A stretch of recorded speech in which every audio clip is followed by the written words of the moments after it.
Hello, everybody, and welcome to the LeanTossup Call of Duty podcast for Major 2, Week 2 of the Major 2 qualifiers. We are here on this Wednesday to talk about the Major 2 qualifiers, obviously, but first we have it was breaking last night, not breaking tonight, though. But there is some relatively breaking news here for the Call of Duty scene, is that Scump announced his retirement from competitive Call of Duty. This is a surprise and not a surprise. Not a surprise as he basically said at the beginning of the year this was going to be his last year. More surprising in the fact that he decided to end it midway through, about like 15% into the way into the year, after they made some team changes and after they won their first qualifying match. He then decides to say, I am retiring.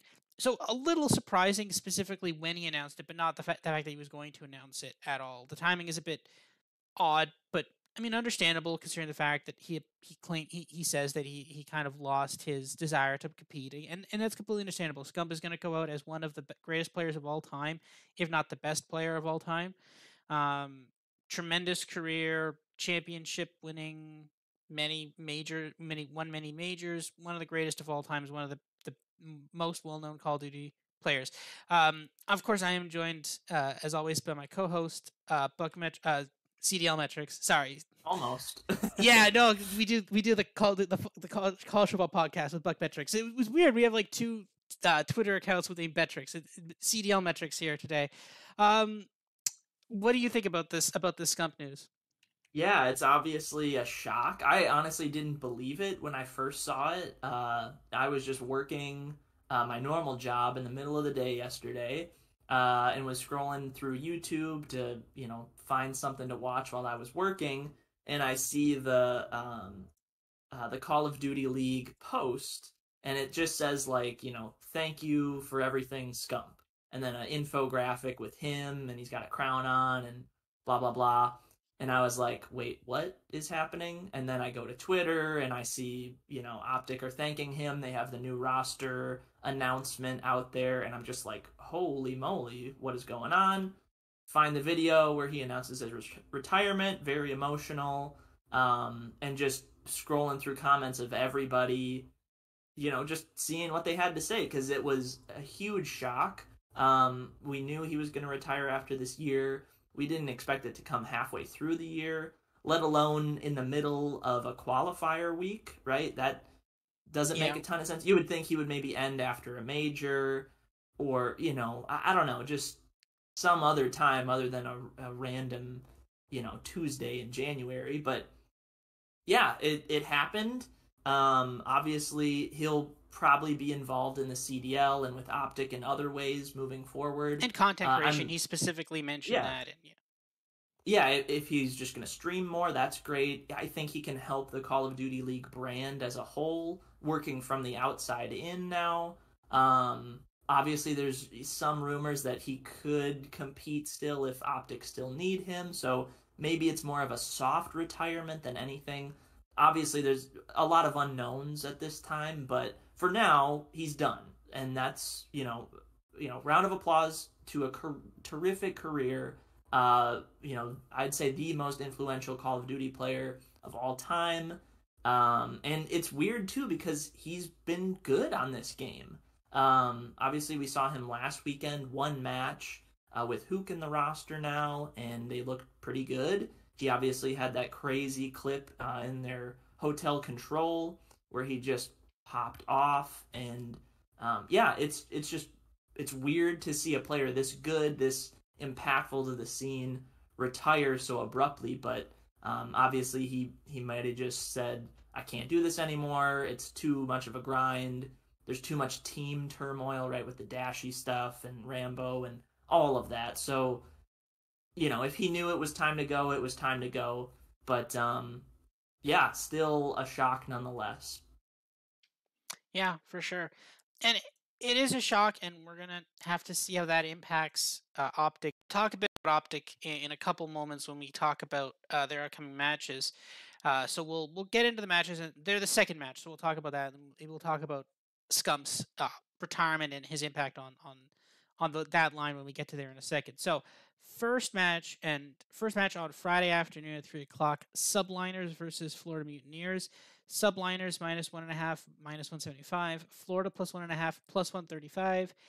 Subliners -400 on the money line. Mutineers +260. Over 3.5 -275. Under 3.5 +200. So this one's a little interesting to me.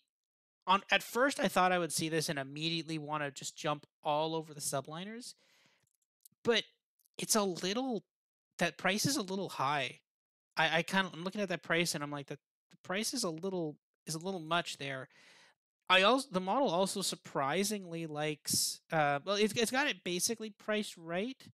But the model sees a pretty strong, like, the problem is the model thinks Florida is a really, really good S&D team. So like if it goes to a game 5, then the model says that Florida will win.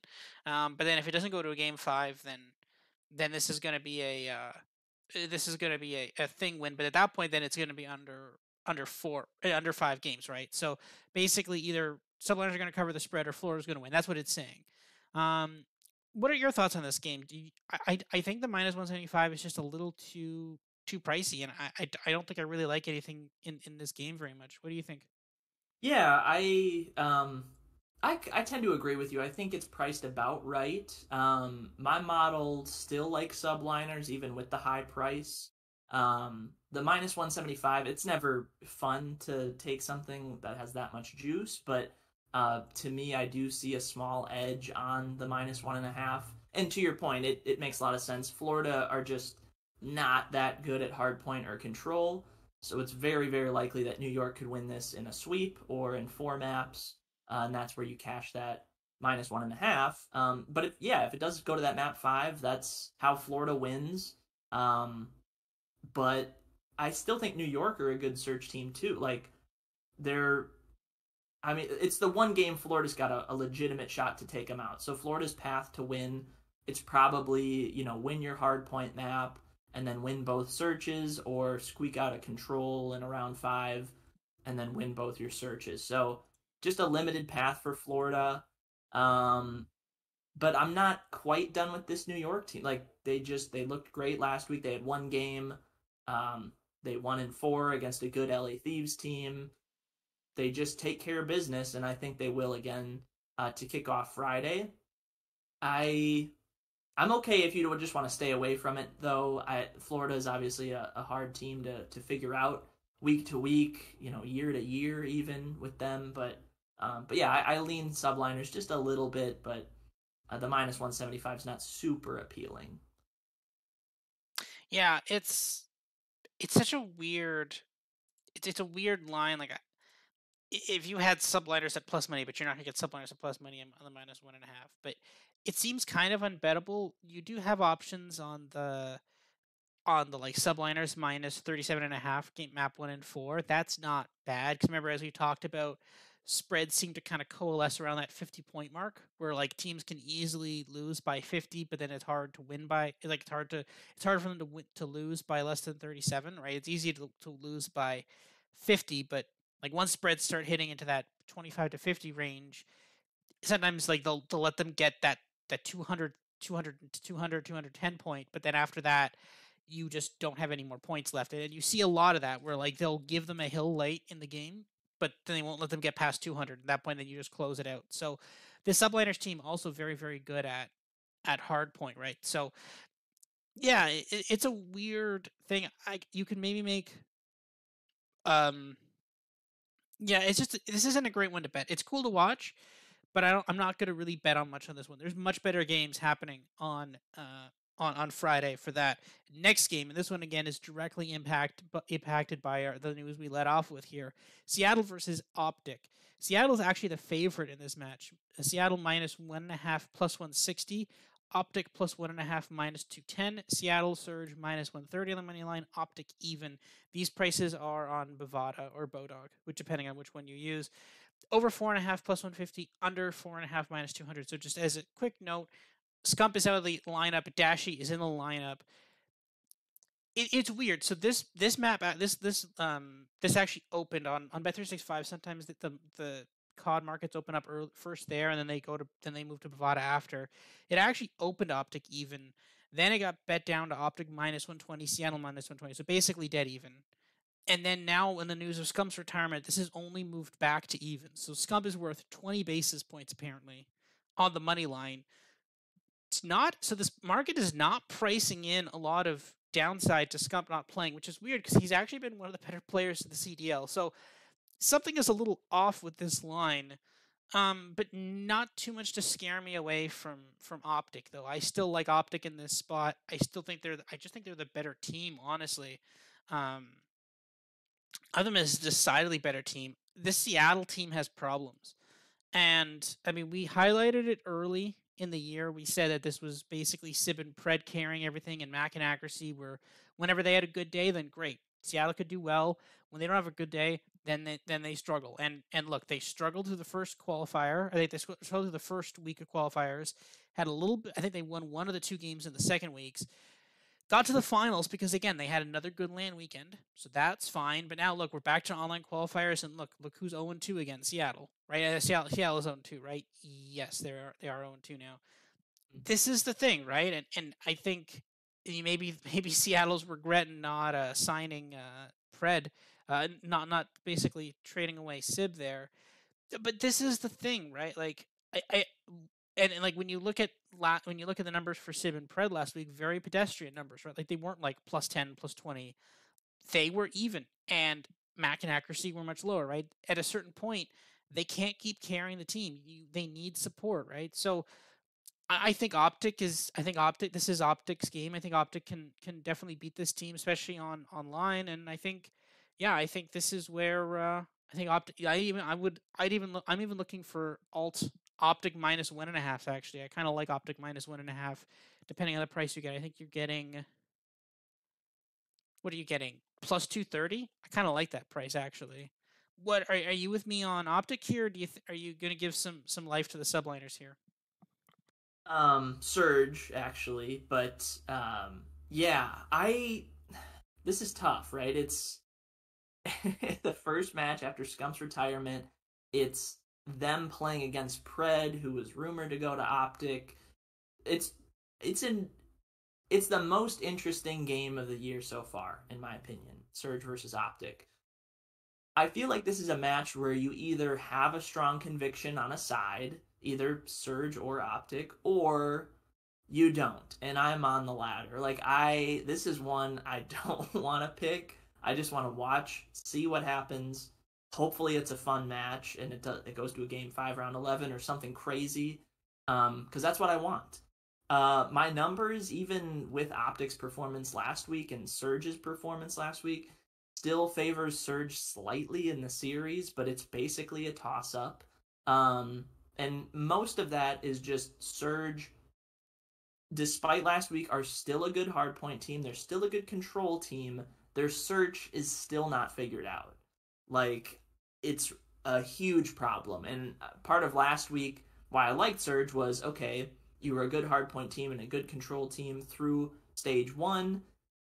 Can we start to fix that search and destroy? A lot of times we see that with teams as the year goes on. If they're good respawn teams but a bad search team, that search irons out a little bit. They come more middle of the pack, and now they're a well-rounded team.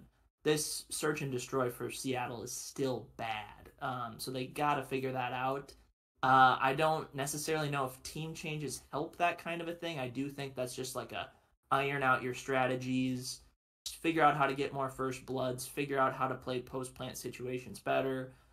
It's that kind of a thing. If you bring in a new player to help your search, I just worry about that unless they're just a phenom and they have all this insight. And if they are insight, not saying that's going to happen. But yeah, so to me, it's a stay away.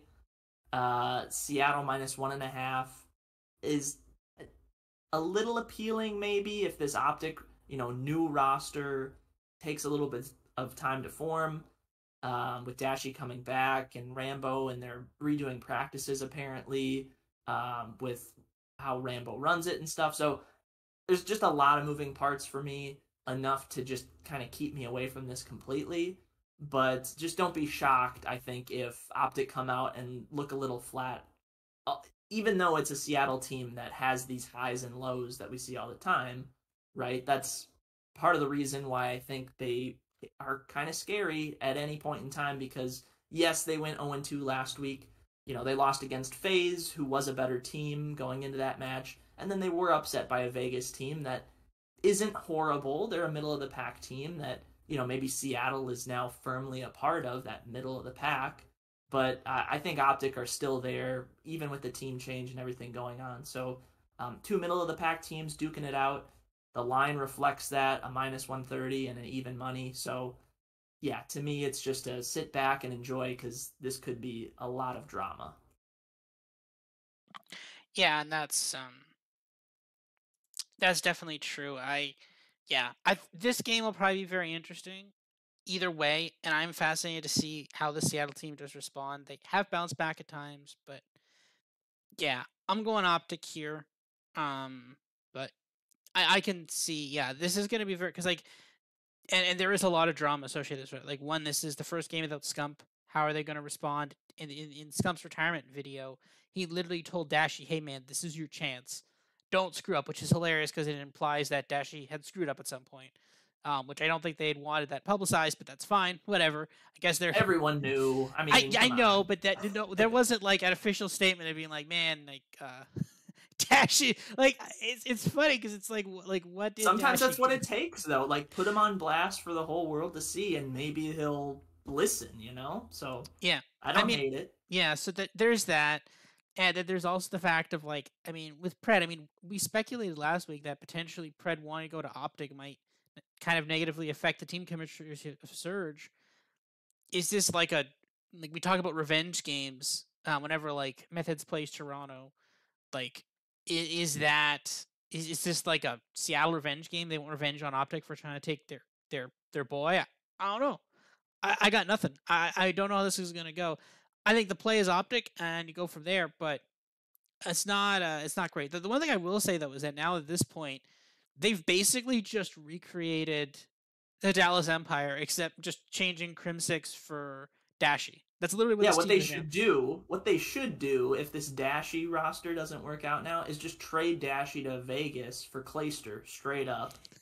And then you have Dallas Empire, and then you bring in Krim as a coach instead of Rambo, and boom, there you go. I don't know. I don't know Or if Krim and Rambo, even better. You got the I whole Dallas Empire back. I don't even know if you can have Krim and Clay work because remember they did not work very well in New York last year at all. So I think Yeah, that's fair. friendship That's ended with Krim. But no, we'll have to see. Clayster I could see making sense. Clayster for Dashi trade to the Legion. So yeah, that one we'd have to see. But yeah, no, it's funny that we've come full circle now. We're like this Dallas Empire roster split up, and now it's back. They're back, guys. They're back. All right, next one. And the match that I know you're interested in seeing the Surge and Optic, and I am too. But the one I'm kind of more interested in is Thieves versus Ultra. Thieves, plus 1.5 maps, minus 210. Ultra minus 1.5, plus 160. Thieves plus 105 on the money line. Ultra minus 135. So this is actually priced basically the same as Optic Seattle. Over 4.5 plus 150. Under 4.5 minus 200. So this game is also equally as fascinating.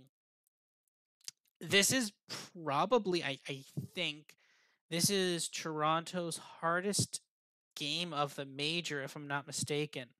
Yeah, they have Um, a very easy schedule, and this is a decent team. So yeah, yeah, it is not particularly difficult for them to. They can very easily like if they like again we talked about last week our kind of futures bets. At this point, we start getting to like we get into the point where it's like okay they need to win this game to do it or they don't need to win this game, right? And to be fair, a lot of our futures bets have actually worked very well so far. Basically, we have Toronto is 2-0. We have them over 3.5, so they need to win two of their last three games. They have Thieves, Optic, and LAG, so they need to win two of three of these. And then they're in good spots. So if they were to win this game, then they only need to win one of the last two games. And they actually no, they play two this weekend. So basically, Toronto could have they need to win one of the two games this weekend. If they lose both this weekend, then that future is done. But yeah, no, like this is a match that Toronto needs to win, and they are favored in it, and I think they are the better team. Um, I do have I have the -1.5 is priced as about even money, so or slightly shaded to Toronto. So I do actually have Toronto as a relatively large favorite in this match, but I kind of weirdly have Toronto Thieves better at S&D than Toronto, which is kind of weird. Toronto's S&D did struggle a bit; they did lose to Florida in S&D, um, but that's kind of weird that I have Toronto as so weak in S&D compared to Thieves. Thieves is not really well, no, they did beat LAG in S&D, so but they're not like Thieves is nothing too particularly scary at S&D. But no, I actually do really like I do like Ultra here. This Ultra team, man, like that was terrifying last week. Like we talked about them getting back to Cold War form, and they're pretty close, right? I mean, that S&D against Florida got away from them, but outside of that, this is a very scary team now. What are your thoughts on that? Are you seeing? Yeah, Yeah, like I what do you think about that? agree wholeheartedly. Your over 3.5 wins looks good. According to my numbers, they have an 89% chance of finishing with 4 or 5 wins. So very good there. And they actually have a 99% chance of finishing with 3 wins or better. So that would just be any of the next 3 games. Yeah, this line seems to indicate that these teams are on the same tier, and they're just not, right? Like Yeah. Toronto is in that top tier with New York, and FaZe, I think, are those three at the top. Then you have a big group in the middle. Thieves are in it. I'd throw just about every team in that middle tier outside of maybe London. LAG is still maybe TBD at this point. But everybody else, I think, is in that mix. We've seen Boston look good. We've seen them look bad. We've seen Minnesota look good. We've seen them look bad. Like, there are these teams that just they win about half the games they play, and they're in the middle tier because of that. Toronto are not. They're the number one hardpoint team according to my metrics. The number one control team, and yeah, not an elite search team, but still good. And yeah, like you, I have the search and destroy basically dead even between these two teams. But Toronto as big favorites in hardpoint and control. Yeah, this is easy. Toronto -1.5 is really good value. And yeah, they should really get to 4 or 5 wins by the end of these qualifiers. So give me Ultra. I love them. They look amazing. Scrap is a beast. Hmm. Yeah, and remember we also did the futures bet for number one for qualifier seed, and we have that in New York Yep. as now the question is how do they determine if Toronto and New York both end up undefeated? I don't It's think. probably just whoever has the number one seed. So that would go down to probably map count, I think, is the next tiebreaker. Yeah, because to be fair, it doesn't really Um, matter that much. Like there's no like obviously there's some cases where having a number one seed actually gives you material advantage, like in the NFL playoffs, a number one versus number two seed matters a lot, but in this it doesn't really matter that much at all.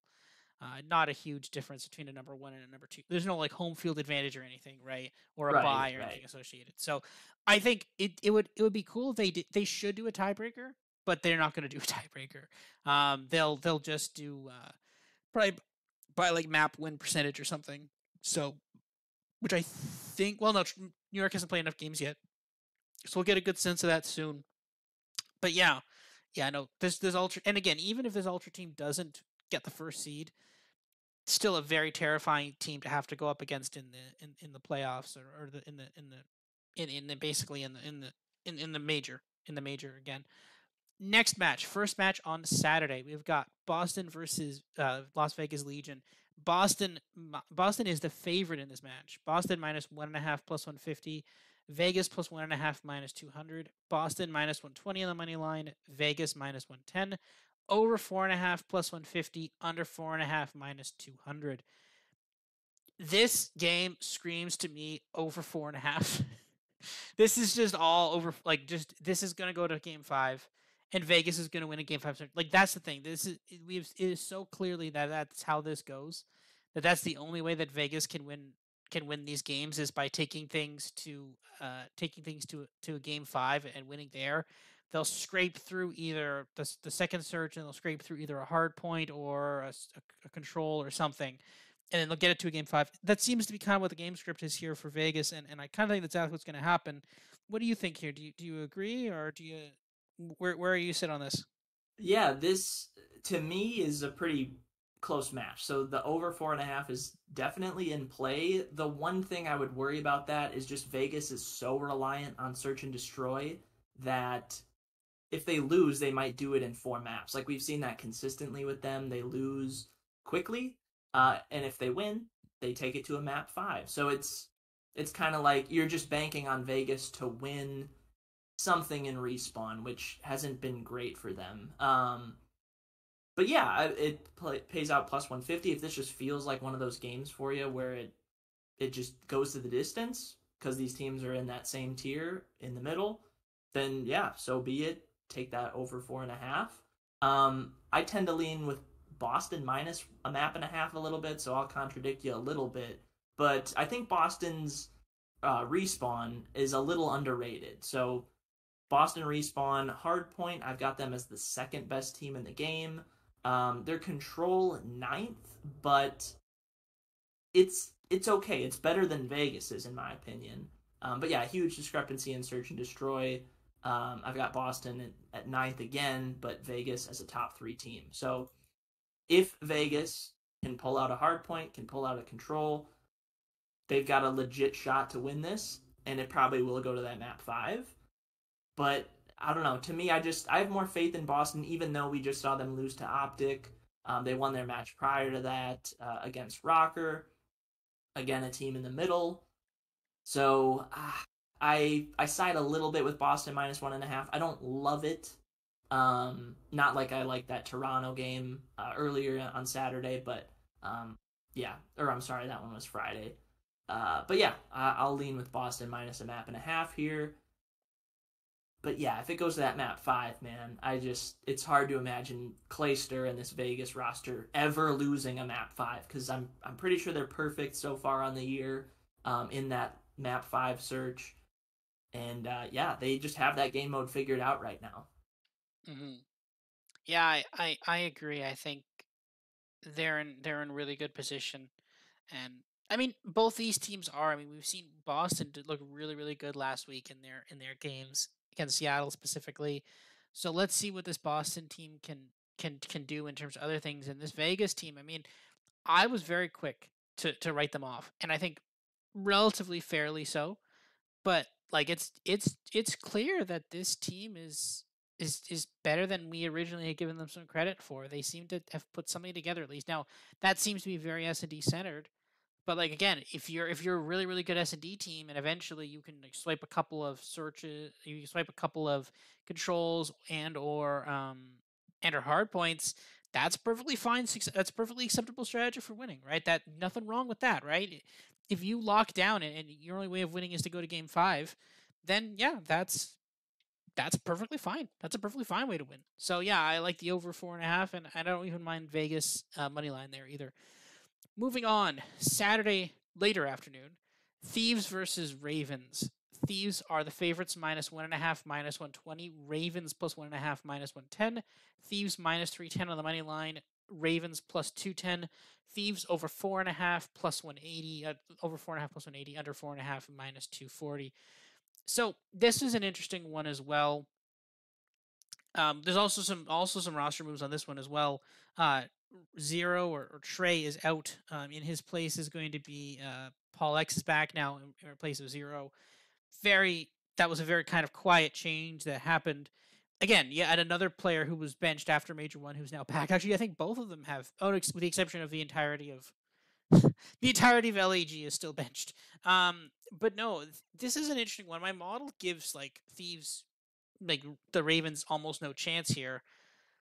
But like I kind of want to give them some chance. Like I want to give them a chance here. Like it's weird. Like if you look at my model, the like there's a little bit of value on the London +1.5, but like not a lot. And it's such a weird combination where like I think this London team should be doing better and they're just not. And it bothers me that they're not doing as well as they should be because it means that there's probably a breakout coming at some point. And I like looking at this line, like this just seems to be a trap, right? I feel like the books are telling you, hey guys, thieves -1.5. Come on, you could do it. And like the fact that it's London Royal Ravens -110, which is actually surprisingly the exact number that I'm staring at here on my screen for my model. I think this is a trap. I really think this is a trap here. I think they're begging you to bet thieves, and I kind of think the value here is on London. Um, what do you think here? Do you agree with me Yeah, that I, I mean, it just seems like a I trap? agree with you. I agree with you in the fact that like it's not a super appealing game to like dive into from a, odds perspective. It's like so you have a little bit of value on London to cover a map and a half. I have a hair of value on Thieves to cover that map and a half. So I mean, yeah, you average those out, it's nothing either way. So yeah, to me, there's just not enough here. And the Paul X thing is a little confusing because, right, I'm a Paul X fan. I think he looks Yeah, good whenever he shows up. The one thing I thought when he was benched was like, oh, kind of like a Dashley situation of just like there was some team turmoil, and I don't think they wanted him in the starting lineup anymore because of that drama, whatever it was. And then you take out like the leader of the team in Zero, and you put in Paul X, and you keep Scraps, who didn't look great in his first game back. Asim looks fantastic. Like it's kind of a tragedy that Asim is stuck on this team because he looks so good. Um, so yeah, I don't. It's just a peculiar roster move, I think, to bring Paul X back this quickly. Um, I don't know. I don't know. They didn't win a match last week, to my knowledge, and I don't know. I just don't know what they're doing. And Thieves, I know they're a middle of the pack team. They're better than Ravens, but yeah, to me this absolutely could be a spot where they slip up. So it's a lot of I don't knows and maybes. So for me, it's a stay away. But I would lean maybe Thieves minus a map and a half just because the London situation is too confusing right now. So yeah. I don't know. This seems like a trap. Like if you're betting on this, do not like I would not like. This just seems to be a trap. This is it like could be that weird game that we see every week where it's like, oh, this underdog won outright and no one saw it coming, and it just yeah. those happen sometimes, and this could be the case. Yeah, So I kind of think that might be what it is, though. But to be fair, we get to see Thieves against Toronto. If Thieves start underperforming, though, like immediately have your finger ready on the trigger there, because again, you get to pull you can pull the trigger on like London +23.5, um, +1.5 in S&D. You can even have like +140 in the control. Well, they're not really that good in control, but you can basically bet some spreads. Honestly, maybe we should all just like split hairs and call it like over 4.5 +180. Bet everybody yeah, bet that. Just do it'll that. be a Let's just weird match either way. We go to don't know game who's gonna five. win, but let there be chaos. That Yeah, the I thing don't of it hate is that. that seems to be like I kind of think that's how like I, if London were to win this game, I don't think they win this outside of five. I think they need to go the full five because I suspect it'll be something weird like London wins game one, Thieves win game two, somehow Thieves win game three, and then London wins a game four hard point to push it to game five. That seems and like I kind of would rather have the +180 over 4.5 than the +210 on the main line. So like I don't hate that. What does my model specifically have for the over 4.5s? Let me see here. Yeah, I'll call that up. But no, yeah, it just seems like this is going to be a weird game where something weird is going to happen, and it's going to be people are going to be like, "Huh, that's weird." Is that team good now, or yeah, I've got a 35% chance of it going over 4.5. So that's actually kind of value on +180. So that's not bad. So maybe that's the play. Uh, Yeah, yeah. could be. And to your point earlier, when you were saying, okay, if Thieves come out and don't look good against Toronto, which is a result we're expecting, right? Like a Hmm. Toronto 3-1 or something. Have your mouse over that number against their opponent on Saturday in London. I'd maybe go on the flip side as someone who sees a little bit of value on the Thieves right now. Like if the Thieves show up against Toronto and maybe, make a case that they belong in that top tier, Obviously, small sample size, it's one game, but if that number against London doesn't move enough, that might be a good, indicator that hey, Thieves showed up against Toronto on Saturday or Friday, excuse me. Maybe they show up against London on the very next day. So it could go either way. I'm very on the fence with that game, but yeah, Hmm. that Toronto LA Thieves game will tell us quite a bit going into that LA Thieves London game for sure. Yeah, for sure. So, all right. So next up, we've got Toronto versus Optic. For some reason, this is not the Saturday night game. Maybe they don't want to go up against the. Maybe they don't want to go up against what is it? The who's playing? Who's in the NFL on Saturday night? It's they maybe don't want to go up against Buffalo? Eagles Giants. No, Buffalo Oh, Eagles plays Giants. Saturday, Sunday afternoon. Maybe they don't want to go up against Eagles Giants. But yeah, Optic versus Toronto. Toronto minus 1.5, minus 115. Optic plus 1.5, minus 115. Toronto minus 275 on the money line. Optic plus 200 on the money line. This one is fascinating. I actually do. Well, I don't really have any value. I have like some slight value on. Actually, there's not really any value on either plus 1.5 or the minus 1.5. However, though, I will say though that if Optic were to beat Seattle, then you will not be able to stop the avalanche of Optic money that happens. Right? Don't Yeah, yeah. they say in investing, don't fight the Fed. Um, um, Here, don't fight Optic fans. But basically, yeah, like if Optic shows life against Seattle, this line will move. It doesn't matter if Toronto 3-0s Thieves, this line will still move. This will be Optic plus 150, and at that point, then you're gonna get some value on Toronto minus 1.5. So there is maybe some value on Toronto minus 1.5, but like I'm not the biggest fan of it right now at this point. I'd lay off this until we see the results of this. Because the thing is, if Optic shows life, then all of a sudden we're right back to okay, we've got if Optic shows life, then all of a sudden we're right back to this. People are going to say this match is even because there's going to be so much Optic money coming in. So what do you think? Yeah, I agree. Right now, I do see a little bit of value on Toronto, enough to make me interested. But you're absolutely right. If Optic come out and take out Surge, even if it's an ugly win, like people are gonna buy the narrative that this Optic team is better than they have been at all this year so far, and that maybe they can compete with Toronto. And it's like I no, like Toronto is just a well-established, great team. Um, so yeah, I would just wait as someone who thinks Toronto has value. See if this number for Toronto, on the money line dives closer to minus 200, maybe even lower, depending on how Optic look. Um, and then just take Toronto at that time.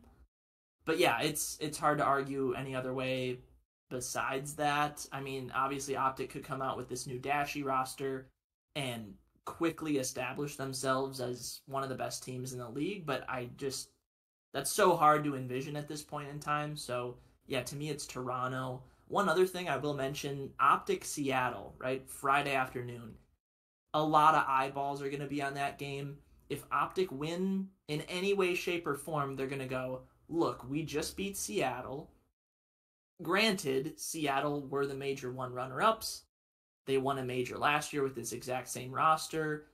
They have Pred, they have Sib, they have these flashy players. If Optic win and they take those guys out, it's just it's going to drum up such a big narrative, and people are quick to forget that Surge looked not so great last week, Yeah. right? And not great at all in that Major 1 final. They won one map. Their search still is disastrous. So for Toronto, right, they're the best respawn team in the game. To me, even though their search isn't great, they're a better search team than Optic. And especially, right, that's the one area where I still worry with Optic is their search. When you bring in a new, player, not a new player, but it's a new roster. Search might need some work.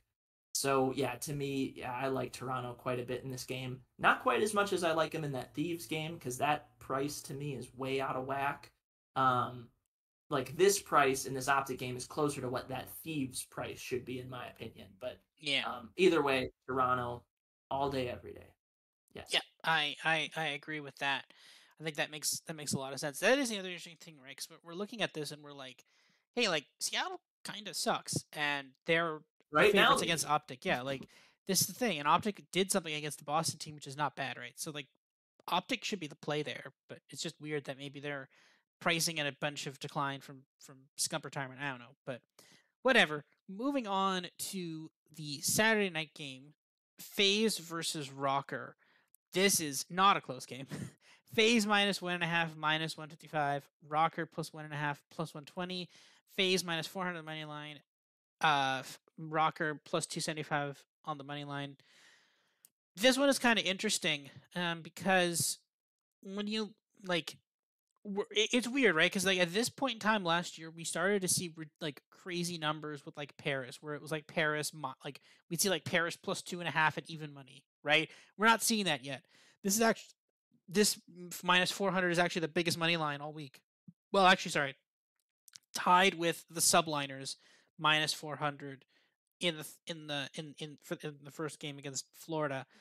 My model likes FaZe here, but it thinks that the minus 1.5 is just a little under. It's a little overpriced. I think I love FaZe to win the game. Just don't love FaZe to cover the minus 1.5. I've got that minus 1.5. It's like minus 136, which is weird because I actually have FaZe winning the first three games, but then I have Rocker being really good at game for hardpoint. Which, to be fair, they actually are really good at game for hardpoint.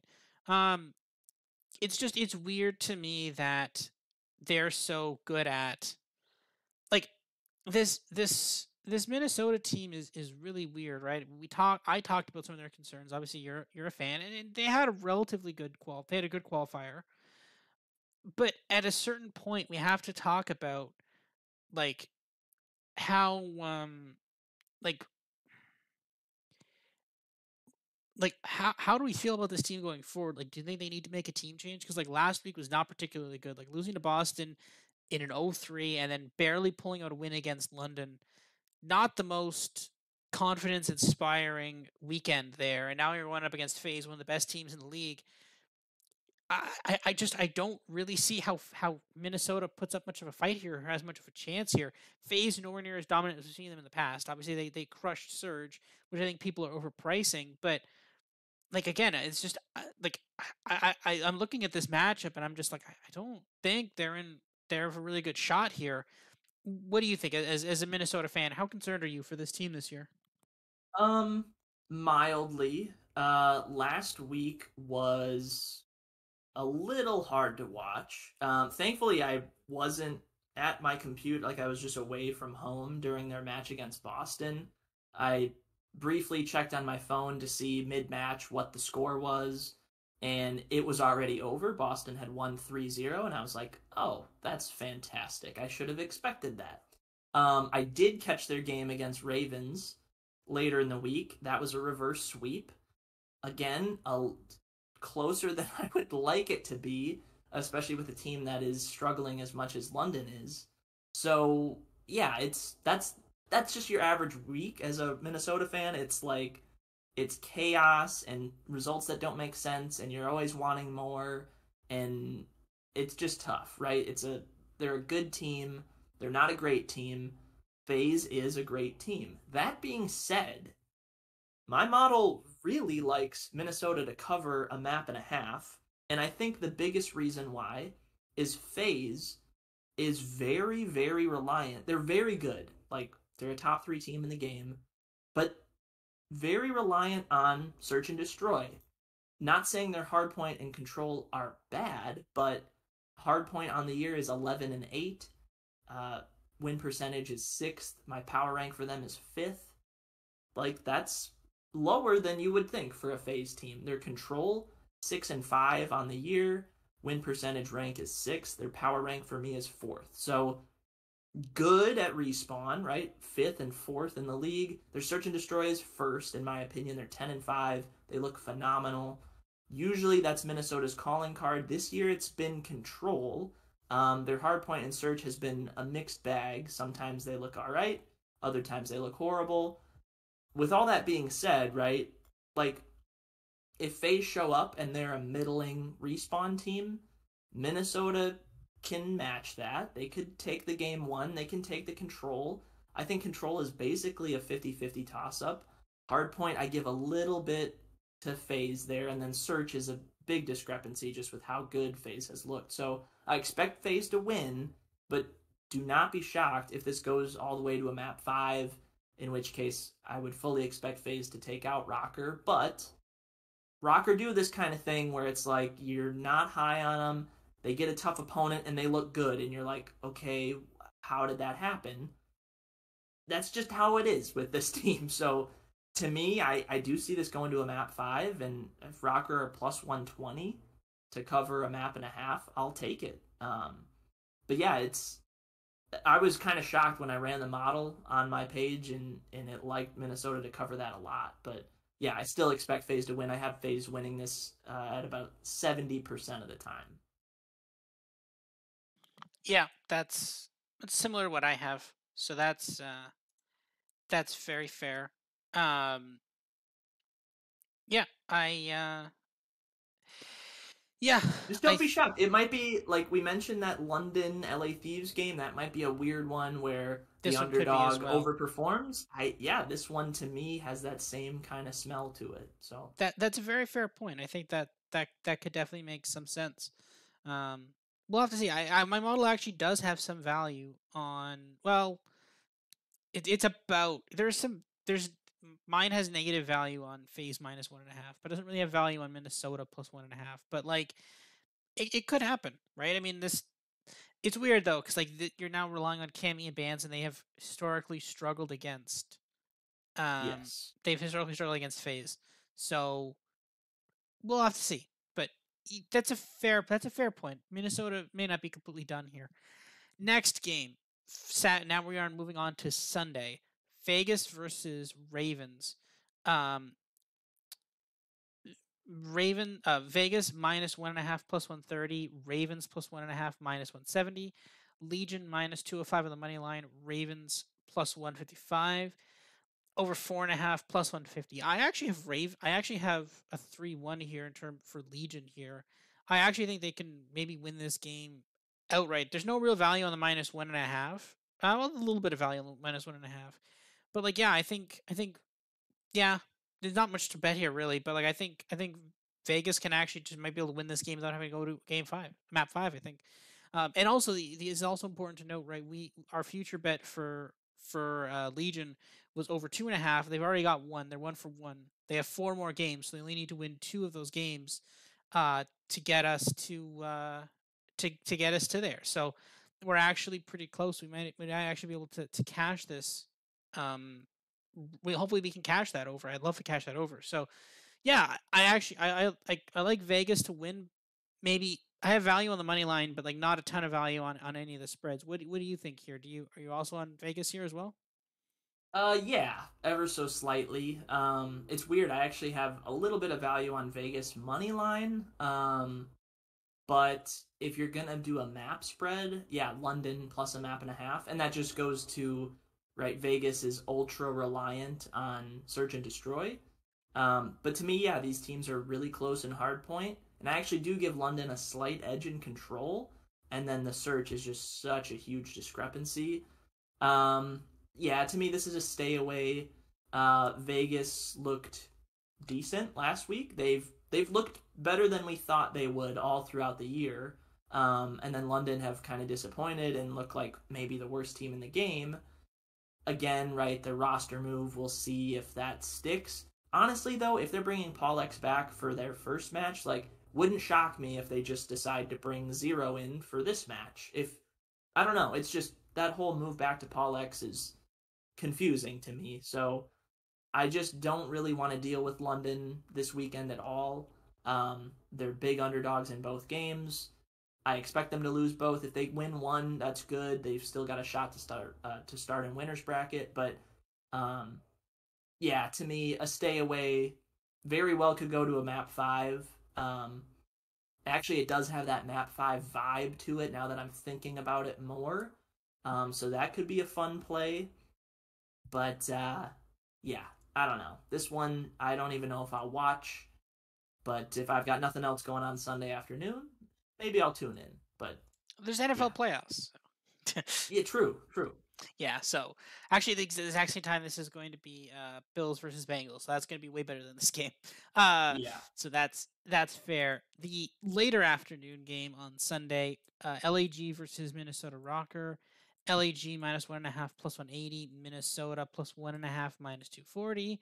LAG minus 125 on the money line, Rocker minus 105, over 4.5 plus 145, under 4.5 minus 190. So again, this is LAG's actually only match of the weekend. Remember, this is again another one of our futures bets. We had them over 1.5 wins. They are halfway there. They have the one win. They did not win the other one. I think they took Florida to 5, or no, they took someone to Yes. 5. Yeah, they took Florida to 5, didn't win it, but then they took out LAG 3-1. So kind of a very up and down weekend for them. My model weirdly has Minnesota slightly favored here. I think due to strength and hard point, but like and strength and hard point and control. This LAG team needs to kind of figure out control. But again, that might be just what they're doing this weekend, right? Like this week they might have been like, all right, guys, we're gonna figure out this control thing, this control game mode. We gotta figure this one out. Um, but no, I actually do love this LAG team. Like it's a very fascinating team. In that first match, like the reason they lost that first match was RCD was massively negative, turned it around a little bit for the second match, but like RCD seemed to have more impact, and I think that was kind of the criticism with him on phase too, right? In the end, kind of end of towards the end of last year, when the phase team was really struggling, part of the issue was the fact that RC's was just not. He wasn't producing a lot of kills, right? It was such a fast paced game, and they needed those kills, right? And in the first one, he didn't provide a lot. Actually, led the team in kills in the second one. So again, he got involved in that, and look, they just absolutely crushed the defending champions, right? So if Arceus has found his kind of perch here, if he's found the way to play it faster, then I think that this team could seriously go on a run. I mean, we bet them. I took a swing at them to be the number one seed. That's probably dead unless some crazy stuff happens with Toronto and such. But outside of that, like this team has some great fundamentals here, right? Like this could be a very scary team as we go deeper into this year and even into the major, right? I mean, like watch out for them in the major. Like the odds for them to win the major are probably going to be pretty good. They don't have a ton of scary competition, so they can't really prove themselves a lot in the next couple of weeks. Um, but like 'cause they play Minnesota, and then they play FaZe. Ooh, they actually And do. Toronto. Play FaZe in Toronto, so they are actually playing some good teams. So if they got an upset or two there, watch out for them. But I kind of think this could be really interesting. I'm really interested to see how this team is going to look in this week and also in the next two matches next week. So the thing of it is, we kind of need them to win this game for the over. We might need them to win this game for the over 1.5, to be fair. But I do like this team. I think this team is actually a really good team. I like it. I think this team is very exciting. What do you think about this? You're with me on this team showed some promise last week, or do you want to kind of pump the brakes a little there? Yeah, no, they look good. They had a better map record than Rocker did last week, right? They went to a game 5 and lost, but then they won in 4. Um, Minnesota 1 and 5 got swept. That's not great. So yeah, and LAG even showed fight right when they went up against FaZe on the main stage at Major One. That was a pretty memorable match. They didn't win it, but if they're competing that well with FaZe, like that match in and of itself was enough proof for the LAG guys to go, all right, roster change, our cities you're staying on, and we're bringing in 3 of our academy guys. And it looks like it works.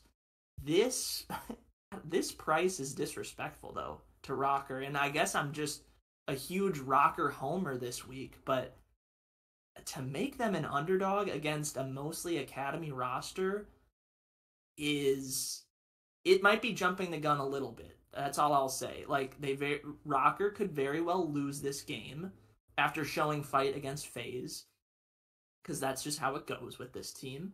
But yeah, this would be a painful loss if Minnesota lost, right? Assault, who's now on LAG, was a player for Rocker in the inaugural CDL season. He was a good player. He stayed on the team all throughout the year. despite that team being pretty bad.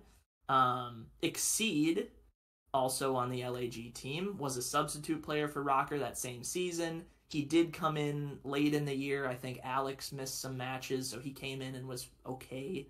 So yeah, you have two former Rocker players. You have Arcides, who yeah he stepped up in their last match versus Thieves in a big way, and you have a Joe Deceives player who's young and looks great and just a phenomenal find by the LAG organization. So yeah, LAG could definitely take this match. I Making them a favorite just seems like way too much of like just too much love. They've won one match so far. Just through I mean they won more in Major 1, but they won once last week. They pushed Florida to a map 5 and didn't beat them, and we still don't think that highly of Florida. So yeah, LAG may have established themselves as a middle of the pack team, but Rocker are in that mix. And yeah, to me, Rocker, despite not having a game mode that's like exceptional, their control is still very good. I think that's a pretty big discrepancy between them and LAG. Hard points and searches could be pretty close, but at the end of the day, I like Rocker in control. And to me, that's the reason why I favor Rocker in this match. And I think, minus 105, heck, I'd even go maybe Rocker minus a map and a half. That could pay out really nice. I want to temper expectations, right? Because LAG are a new team. Like, this is a totally different team from what we saw the first few weeks of the year. But again, I don't know. Maybe it's my homerism showing, but I really like Rocker again. And if you're like me and you think Rocker show fight against FaZe, it wouldn't shock me if Rocker become the favorite by the time Sunday rolls around. So I'm Team Rocker this week, apparently. That is true, right? Like we could see if Rocker were to upset FaZe, Or then not even, just make it a fight, right? mm-hmm, This could be interesting, right? This is LAG's only match of the week, I believe, right? So mm-hmm. they got to wait all the way until Sunday. You get Rocker coming off a FaZe match that could go well. It could go horribly poorly, but I don't know. I like Rocker, which makes me nervous, but yeah, I like Rocker. I do That's like all I gotta Rocker. say. I like Rocker in this match too, but I kind of want LG to win. So maybe the decision there is bet Rocker to hedge it out, right? True. What Rocker was money line your to hedge LAG over 1.5 one wins? and a What was half. the Yeah, price? I got plus 110. Yeah. Okay. So yeah, this is essentially the game to get that, but you know, plus 110 is better than minus 125 in this game. Granted, you still have something against FaZe and against Mm-hmm. Toronto yet, even if they lose this. But yeah, this is a big one for you, and yeah, absolutely one that they could win. Just start hedging out like LAG against Toronto with like minus 400s. Yeah, That I mean, go you for it. you could do it. It's not unfun, but it's not fun though. It's definitely not It's not fun. it's not fun, but if you think Toronto, let's say we get to next week and you like Toronto anyway in that game, then it's kind of a hedge that just naturally happens. Yeah. Or if you like the phase game, those things happen, and sometimes you just Yeah. happen to hedge those I out. mean, So they could beat FaZe. FaZe is nowhere near the juggernaut it used to be. They are not a juggernaut anymore. So that is very possible that they could lose to that. Speaking of FaZe, Sunday-ish night. This is also going up against an NFL game, I believe. Subliners versus FaZe. Subliners plus 1.5 minus 240. FaZe minus 1.5 plus 180. Subliners plus 105 on the money line. FaZe minus 135. So subliners. So the FaZe is actually the favorites. Over 4.5 plus 150. Under 4.5 minus 200. I weirdly actually, my model actually agrees that FaZe should be the favorites. I thought I'd like subliners here, but apparently I don't. Now, again, this is a possibility of overinflated numbers coming out of the Surge match where they kind of stomped Surge. So that could be kind of factored in here too. I think subliners are a better hardpoint team, which I don't know if the book has or not. It does actually, ever so slightly, but not. I have a much bigger favorites though. Man, this is every spread in this game is plus 1.5 minus 1.5, which is kind of crazy because that's hard point spreads of plus 1.5 minus 1.5 are kind of insane. But no, it's I don't know. I want to bet subliners here. I really would love to bet subliners here, but I don't know if if it's the right value or not. I think this is another kind of wait and see game as well. I think subliners definitely can win this game, but will they win this game though? I don't know. What are your thoughts on this one right here?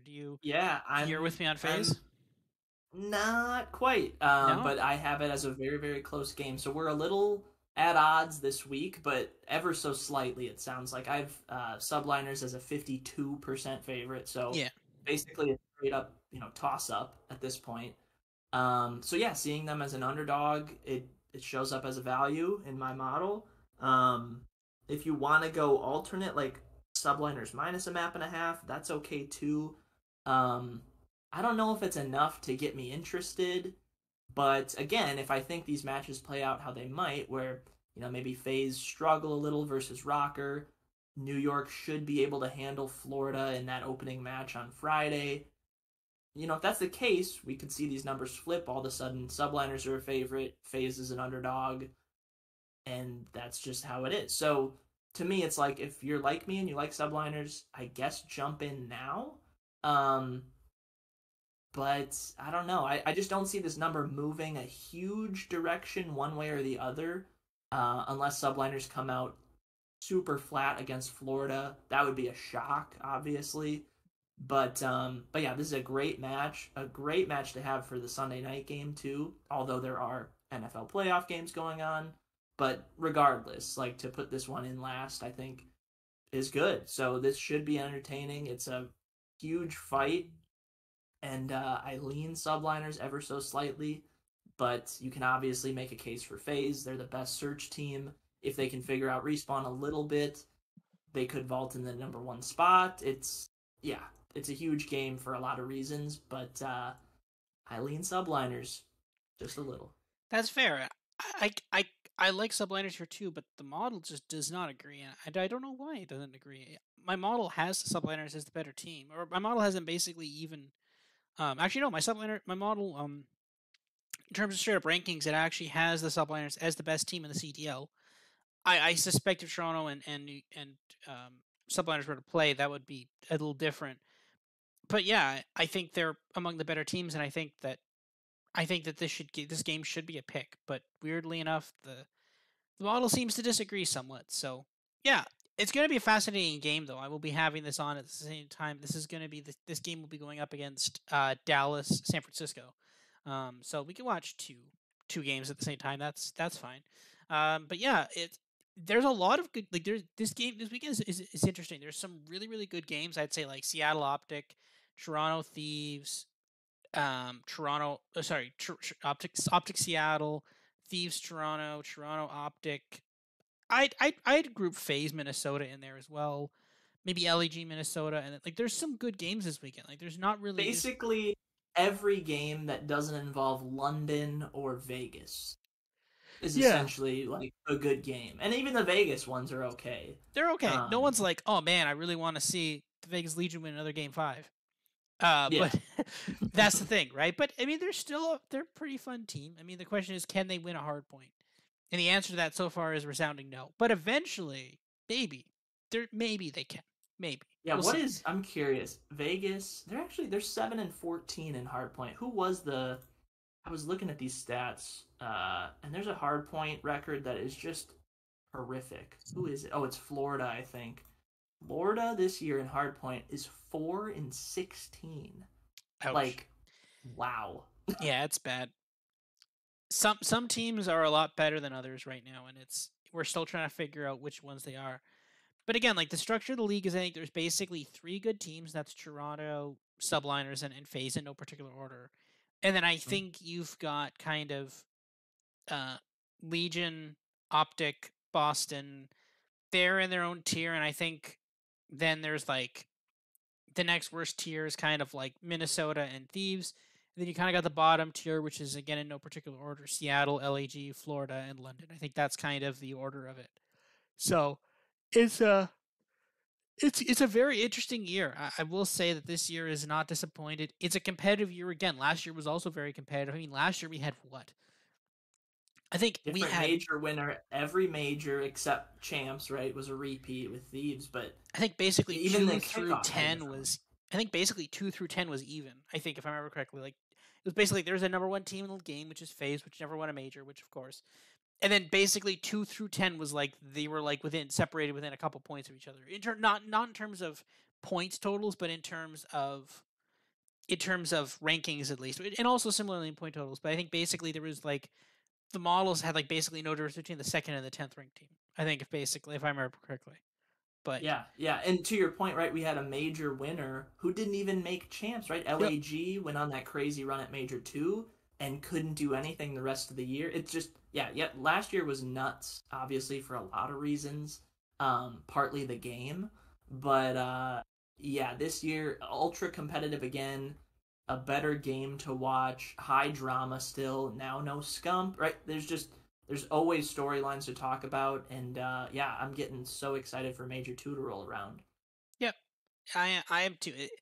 The major weekends are always the best. You have so many games in one weekend. It's always really exciting, and those are really fun. So, and luckily enough, the major will be happening, I believe, the same weekend as the Pro Bowl.